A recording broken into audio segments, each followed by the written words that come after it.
Okay guys, வெறும் ஒரு 124 runs தானே, அசால்ட்டா நம்ம பசங்க அடிச்சிருவானுங்க. அது இந்தியால வச்சு ஈஸியா அடிப்பானுங்க எங்க பசங்க எல்லாம், அப்படிலாம் நினைச்சிட்டு இருந்தேன்.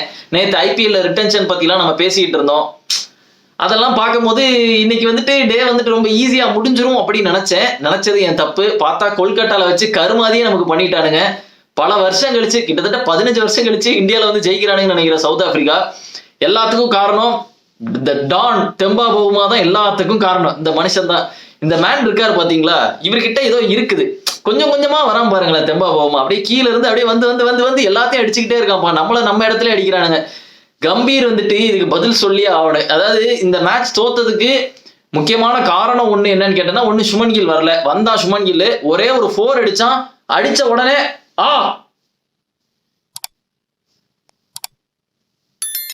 இப்படி பண்ணா போயிட்டான். அதோட போனவன் தான். அப்படியே விக்கெட்டை பார்த்துருப்பான். ஆஹா, ரொம்ப டேஞ்சரஸான விக்கெட்டா இருக்கே, இதுல ஆட முடியுமா என்னன்னு தெரியலையோ. போயிட்டான். சும்மா சொன்னேன், அவனுக்கு கழுத்துல இன்ஜுரி சுமன் கில்லுக்கு. அவன் அப்படி பண்ணோனே தெரிஞ்சுட்டு பயல் ஆட மாட்டான். இந்த கையில இன்ஜுரி இருந்தா கூட விளையாண்டுலாம், இந்த கழுத்துல எல்லாம் இன்ஜுரி வந்தனா விளையாடவே முடியாது. எப்படி திருப்பவே முடியாது. அவன் எப்படி பேட்டிங் பிடிப்பான்? இப்படி நின்றுகிட்டே பிடிப்பான். அப்படி சுமன் கில் இப்படி நின்றுட்டு இப்படி பார்த்து பிடிப்பானா? சான்ஸே இல்லை. ஸோ அதனால சுமன் கில் விளையாடல. அதனால வைஸ் கேப்டன் தான் இன்னைக்கு வந்துட்டு லீட் பண்ணிட்டு இருந்தாரு. ரிஷப் பண்ட சொல்லி எந்த பிரயோஜனமும் இல்லை. நியாயப்படி பார்த்தனா 4 ஸ்பின்னர் வச்சுட்டு நம்ம போயிருக்கோம் உள்ள. இந்த விக்கெட்டு ரொம்ப டேஞ்சரஸான விக்கெட்டு. பாலு ரிஷப் பண்ட் கையில போகுதுன்னு வச்சுக்கோங்களேன், சும்மா ரன் அவுட்டுக்கு த்ரோ எறிவானுங்களா, அது கூட பவுன்ஸ் ஆகுது. எங்க போகுது, என்ன பண்ணுது எதுவுமே தெரியல. ப்ரிடிக்டே பண்ண முடியாத அளவுக்கு இருக்கு. அந்த மாதிரி இருக்குது. திடீர்னு பவுன்ஸ் ஆகுது, திடீர்னு இப்படி டேர்ன் ஆகி போகுது. என்ன பண்ணனே தெரியல. அதாவது இந்த எப்பிக்கான ஒரு இங்கிலாந்து டெஸ்ட் சீரிஸ் முடிஞ்சிச்சு தெரியுமா? Best 25 days guys. நல்ல டெஸ்ட் மேட்ச். எல்லாமே 5th டே வர போய் நம்ம ஒரு நல்ல ஒரு டெஸ்ட் கிரிக்கெட்லாம் பார்த்தோம்.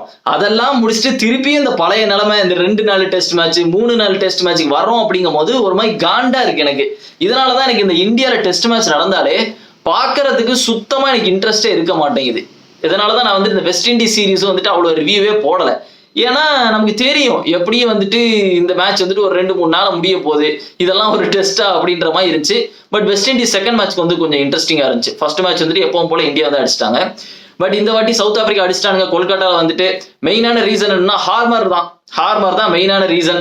அதாவது இவன் என்ன போட்டாலும் விக்கெட் தான் அப்படின்ற மாதிரி தான் இருந்துச்சு. அந்த அளவு ஸ்ட்ரகிள் பண்ணானுங்க இந்தியன்ஸ் எல்லாம். என்னன்னு தெரியல, அன்பிரடிக்டபிளா திடீர்னு புதுசா ஒரு ஆளை இறக்கி விட்டானுங்க. மொத்தமா காலியாகி மொத்தமா போயிட்டானுங்க. நிறைய பேர் ஜெயஸ்வாலெல்லாம் ட்ரோல் பண்ணிட்டு இருக்காங்க.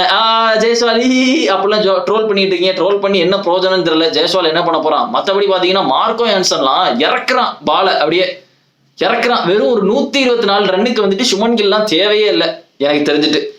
வெறும் ஒரு 124 ரன் அடிக்க சுமன் கில்லாம் தேவையே இல்லை. பசங்களே முடிச்சிடலாம். ஃபர்ஸ்ட் நம்ம டெஸ்ட் ஸ்குவாடை எடுத்து பாத்தீங்கன்னாலே ஒரு நல்ல செட்டில்டான டெஸ்ட் ஸ்குவாட் மாதிரியே எனக்கு தெரியல.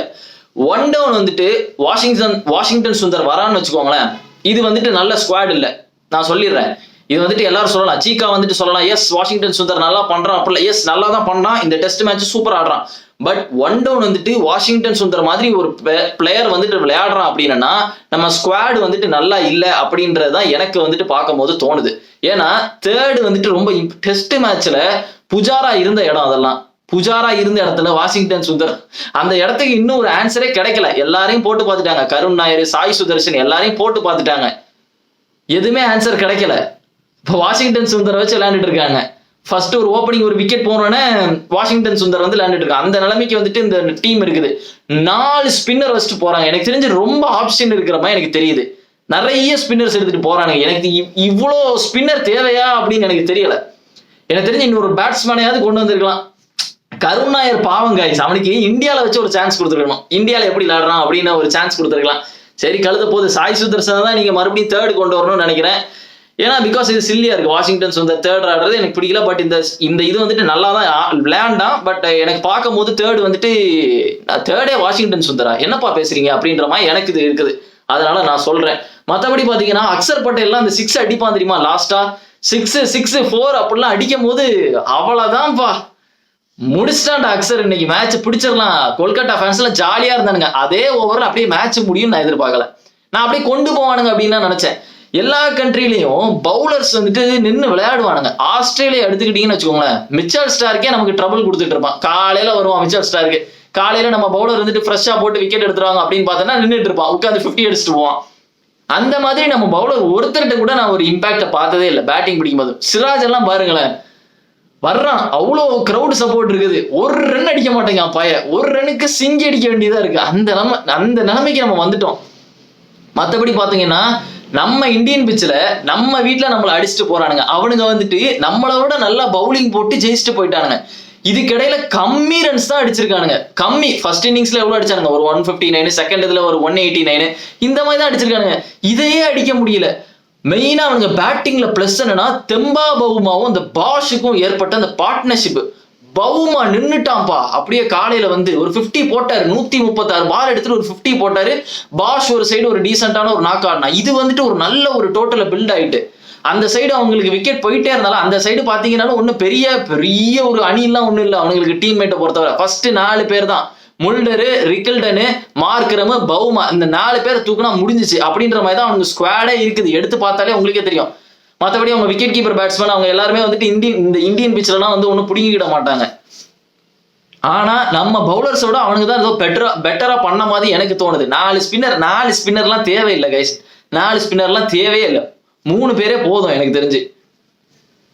பட் என்ன பண்றது, டெஸ்ட் மேட்ச் பாக்குறது கொஞ்சம் இன்ட்ரெஸ்டாவே இருக்க மாட்டேங்க, அதுதான் என்ன பொறுத்தவரை. இத்தனை வருஷம் கழிச்சு ஜெயிச்சிருக்காங்கன்னா I'm happy for South Africa. நம்ம எல்லாருக்கும் சவுத் ஆப்பிரிக்கா பிடிக்கும். டான் வந்துட்டு ஜெயிச்சிருக்காரு அப்படின்னா அது ஒரு பெருமையான விஷயம் தான். அது கொஞ்சம் நல்லா தான் இருக்கு கேட்கறதுக்கு. இருந்தாலும் நம்ம சைட்ல இருந்து பார்க்கும்போது என்னடா இந்த கௌதம் கம்பீர் எப்ப வந்தாரோ அப்பவே டெஸ்ட் அடி வாங்க ஆரம்பிச்சிட்டு. ஒயிட் பால் நல்லா தான் போகுது.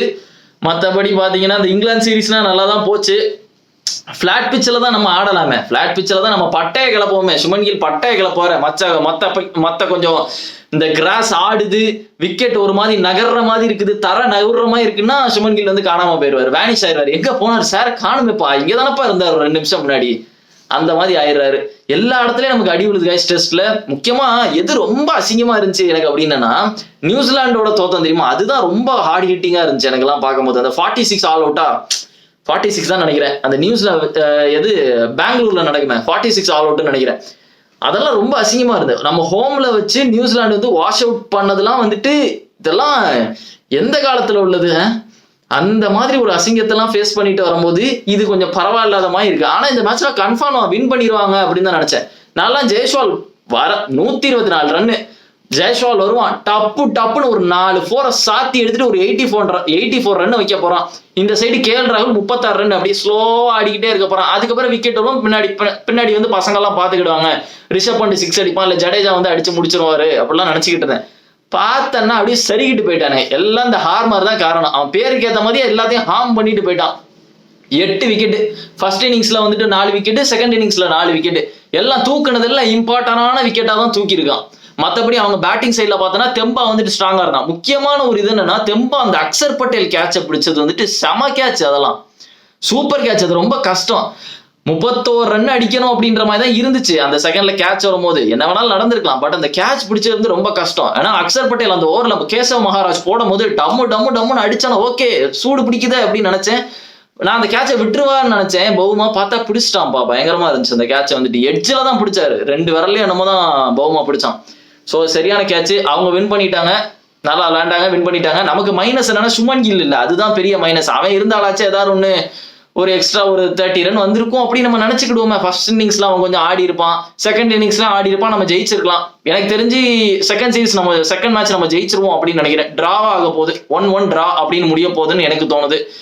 பார்ப்போம், அதுக்கு சுமன் கில் வரானா என்னன்னு தெரியல. ரொம்ப சீரியஸான இன்ஜுரி மாதிரி எனக்கு தெரியுது. ஏன்னா ஒரு மாதிரி ரொம்ப ஸ்ட்ரகிள் பண்ண மாதிரி இருந்துச்சு அவன் பண்ணதை பார்த்தோன்னா. ஸோ பார்ப்போம் என்ன நடக்குது செகண்ட் மேட்ச்ல அப்படின்னு.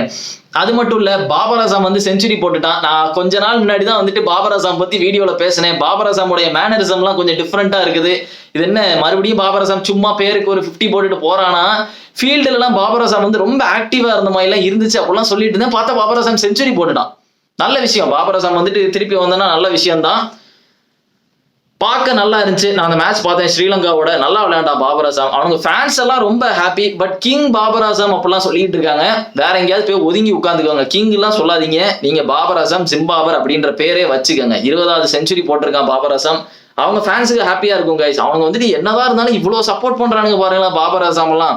அதாவது விராட் கோலி வந்துட்டு ஃபார்ம் அவுட்டா இருந்தான், எல்லாருக்குமே தெரியும். அந்த லாக்டவுன் டைம் அப்போ ஃபார்ம் அவுட்டா இருந்து ஏசியா கப்ல வந்து T20 ஃபார்மேட்ல செஞ்சுரி போடும் போது விராட் கோலி 50ஆவது அடிச்சுட்டு இருப்பான் ஒரு சைடு. அதாவது விராட் கோலி வந்துட்டு எப்படி சொல்றது, ஃபார்ம் அவுட்டா இருக்கும் போது செஞ்சுரி போடாததுதான் ஒரு ஃபார்ம் அவுட்டே விராட் கோலி பொறுத்தவரை. விராட் கோலி செஞ்சுரி போடல, சோ அது வந்துட்டு ஒரு ஃபார்ம் அவுட் அப்படின்னு இருந்துச்சு. அவனுங்க இந்த ரெண்டையும் கம்பேர் பண்ணிட்டு இருக்கானுங்க. கோலி வந்துட்டு ஃபார்ம் அவுட் ஆகாட்டியும் கோலி வந்துட்டு செஞ்சுரி போடல, அவ்வளவுதான். மத்தபடி கோலி வந்துட்டு லேண்டட் தான் இருந்தான்.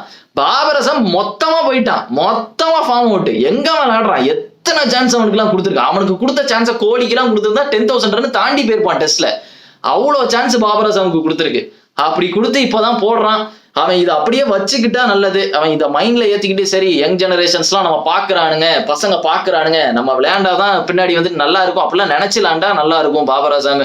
அப்படி இல்லை, நான் வந்துட்டு சும்மா அடிச்சுட்டு சும்மா மூஞ்சி இப்படி வச்சுட்டு போவேன்னா முடிஞ்சிச்சு. ஸோ இந்த பாபர் அசாம் கதை முடிஞ்சிச்சு. நம்மளை பொறுத்தவரை ஜாலியா தான் இருக்கு. IPL பத்திலாம் பேசும்போது ஜாலியா தான் இருக்கு. இந்த டெஸ்ட் மேட்ச் கொஞ்சம் எரிச்சலா இருந்துச்சு எனக்கு பார்க்கும்போது, கொஞ்சம் இன்ட்ரெஸ்டே இல்லை. நானும் ஒத்துக்கிறேன். எப்போ அந்த இங்கிலாந்து டெஸ்ட் மேட்ச் முடிஞ்சிச்சோ அப்பவே இருந்து எனக்கு இந்த வெஸ்ட் இண்டீஸ் டெஸ்ட் மேட்ச் பாக்குறது அவ்வளவு இன்ட்ரெஸ்டே இல்லை. ஏன்னா சொல்லுங்களேன் நீங்களே, நல்லாவா இருக்கு அந்த டெஸ்ட் மேட்ச்ல பார்க்க. செகண்ட் மேட்ச் சூப்பரா இருந்துச்சு. அவனுக்கு வந்துட்டு கொஞ்சம் டஃப் கொடுத்தானுங்க. இந்த மேட்ச் வந்து எப்படி இருந்துச்சுன்னா லாஸ்ட் டே தான் கொஞ்சம் த்ரில்லிங்கா போயிட்டு, என்னடா நம்ம தோத்துருவோமோ ஃபர்ஸ்ட் அப்படின்ற மாதிரி ஆயிட்டு. அதுவும் Kolkata sold out arena guys, அவ்வளோ கிரௌடு டெஸ்ட் மேட்ச்சுக்கு வந்திருக்கானுங்க. அவனுங்க முன்னாடி அசிங்கமா டான் வந்துட்டு நம்மளை போட்டு புரட்டி எடுத்துட்டாரு. ஆள் தான் பார்க்க சின்னதா இருக்காரு, போட்டு எல்லாரையும் வெளுத்து எடுத்துட்டான்பா பவுமா. என்ன சேட்டையடா பண்றீங்கன்ட்டுன்னு. ஏன் சைலன்சரே சைலண்ட் பண்ண வேண்டாம் பவுமாலாம், நம்மளாம் ஒரு ஆளா பவுமாக்கு. பட் எனக்கு தெரிஞ்ச செகண்ட் டெஸ்ட் வந்து நம்ம ஜெயிச்சிருவோம் அப்படின்னு ஒரு நம்பிக்கையில இருக்கேன். ஸோ பாப்போம் என்ன நடக்குன்னு. முக்கியமா சொல்ல போனா இந்த விக்கெட்டுக்கு எதாவது பண்ணியே ஆகணும். அந்த பிச்சை வந்துட்டு அவ்வளோ இதா இருக்கு. இப்படிலாம் வச்சுட்டு கிரிக்கெட் ஆட முடியாதுங்க ஐயா. ஆனா இப்படிலாம் இருக்கணும், அப்பதான் ஒரு ஃபன்னும் இருக்கும். பட் இது வந்துட்டு ஒரு இன்னொரு சைடு பாத்தீங்கன்னா இன்ட்ரெஸ்டாவே இல்லை. டெஸ்ட் மேட்ச் 3 நாள்ல டெஸ்ட் மேட்ச் முடிஞ்சா அது டெஸ்ட் மேட்ச் கிடையாது. 3 நாள்ல டெஸ்ட் மேட்ச் முடிஞ்சனா இது டெஸ்ட் மேட்சே கிடையாது. அது வந்து எதாவது பார்க்கறதுக்கு கொஞ்சம் நல்லா இருக்கணும்ல. இதனாலதான் எனக்கு இந்தியாவில டெஸ்ட் நடந்தா பிடிக்கவே மாட்டேங்குது, போர் அடிக்கி. டெஸ்ட் மேட்ச்னா ஒரு 5 நாள் போக வேண்டாம், அப்படியே எல்லாரும் பொறுமையா விளையாண்டு அப்படி ஸ்டொக்கு வச்சு அப்படியே ரன் அப்படி எடுத்துட்டு போனாதான் இன்ட்ரெஸ்டிங்கா இருக்கும். சும்மா வந்து டப்புன்னு T20 மேட்ச் எல்லாம் சொல்லுறானுங்க, என்ன பண்றது. ஸோ ஓகே கைஸ், பார்ப்போம் அடுத்த மேட்ச்ல நம்ம ஜெயிப்போமா, என்ன சேஞ்ச் பண்ணா நல்லா இருக்கும் நீங்க நினைக்கிறீங்கன்னு கமெண்ட்ல போடுங்க. ஏன்னா டீம் வந்துட்டு ரொம்ப குழப்பமா இருக்கு. இது வந்துட்டு ப்ராப்பரான டீம் இல்ல. முன்னாடி எடுத்துட்டோம்னு வச்சுக்கோங்களேன், டீமை பார்த்தாலே ஒரு மாதிரி வெறித்தனமா இருக்கும். அதுதான் டீம். இந்த முரளி விஜய், தவானு, புஜாரா, விராட் கோலி, விஹாரி, வேற யாரு, மயங்க் அகர்வால், அந்த மாதிரிலாம் இருக்கும்போது நமக்கு தெரியும். பவுலிங்க பார்த்தோன்னா ஷமி, உமேஷ் யாதவ், புவனேஸ்வர் குமார், இஷாந்த் சர்மா அப்படி இருந்துச்சு. ஸ்பின்னர்ஸ் எடுத்துக்கிட்டீங்கன்னா ஜடேஜா, அஸ்வின், இந்த மாதிரி இருந்துச்சு சைடு. இப்ப பாத்தீங்கன்னா அட போங்கடா ஜோக் அடிச்சுக்கிட்டு இருக்காங்க உட்காந்துட்டு. ஸோ பாப்பாங்க என்ன நடக்குது செகண்ட் டெஸ்ட்ல அப்படின்னு. நீங்க மறக்காம வீடியோக்கு லைக் போடுங்க, சேனல் சப்ஸ்கிரைப் பண்ணுங்க. and see another video and remember it always be on top. Cheers.